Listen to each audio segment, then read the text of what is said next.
I was on a sabbatical, and comedy was one of the things that I was getting into at the time. Right, so tell me about when you did your comedy sabbatical in San Francisco, and who with?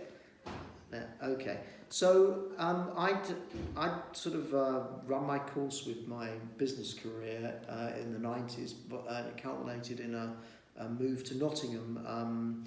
I had a mobile phone insurance business which I did quite well out of, but it ran its course, and I moved to Nottingham in you were doing insurance with the mobile That's phones. right. Yes, yeah, I remember.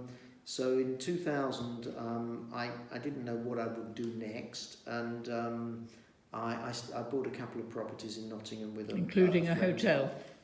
A hotel came up, and we were originally going to convert it into flats, but I looked at it and I thought, well, I'm hanging around doing next to nothing really of interest. Why don't I try and run this place? So we agreed. I moved to Nottingham into the hotel and ran it for a year and a half.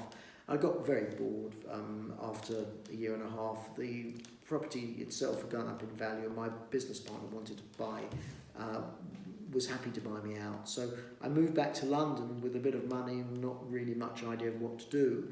But during that time, I'd really thought, well, one of the creative outlets which I really never managed to get into was comedy, and comedy was something that I thought I wasn't sure. I did a couple of stand-up courses, and some workshops, but it was always a bit of a stretch. I was always in London. In London, I didn't fit naturally. I think if I would have pursued, I probably would have broken the back of it. But it's that fear of failing with comedy. You have to stand. You have to fail. You have to bomb.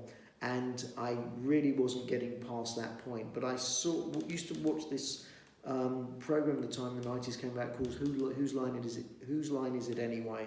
And I saw improv, and I thought I'd love to do that, because that's kind of a performance with other people. There's a bit of a safety net, but it's also it just was the spontaneity was what was funny about it, and what really amused me. So one of the things I decided to do was join an improv training group when I moved back down to London, and I did that.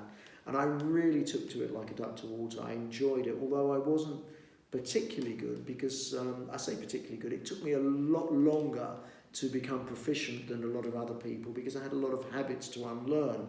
Because the way you do to perform improv is to actually have a completely empty head, and the first thing that comes into your mind is what you use.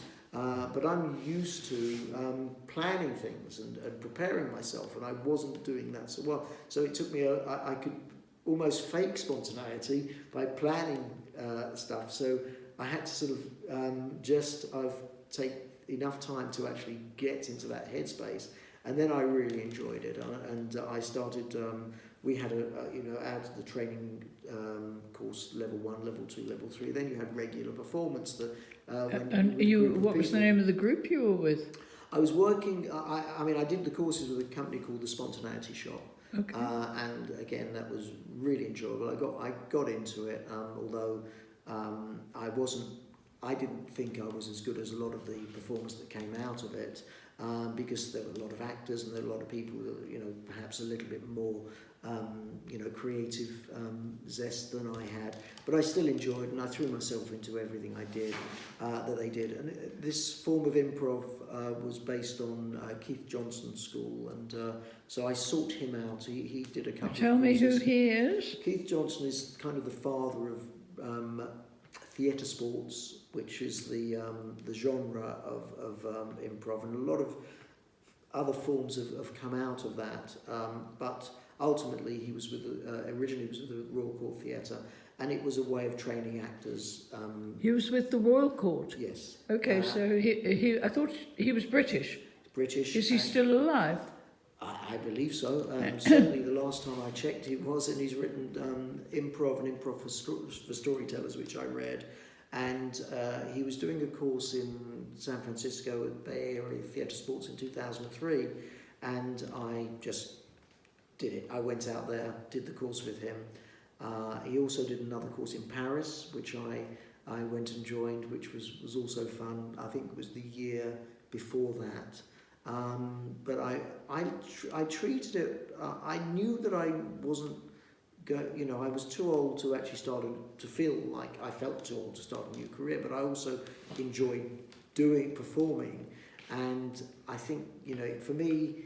I say this, I say it's sort of a little bit like a hobby, like golf, but it's not, some people play golf as a way of getting, giving them a hobby outside of work, but you can't really do that as effectively. But I did enjoy it, and I think if I had a second run at life and I was a lot early, if I picked it up a lot earlier, if it was around a lot earlier, I would have probably thrown myself into it. Have you done any more workshops and courses since then? Not since then. Why not?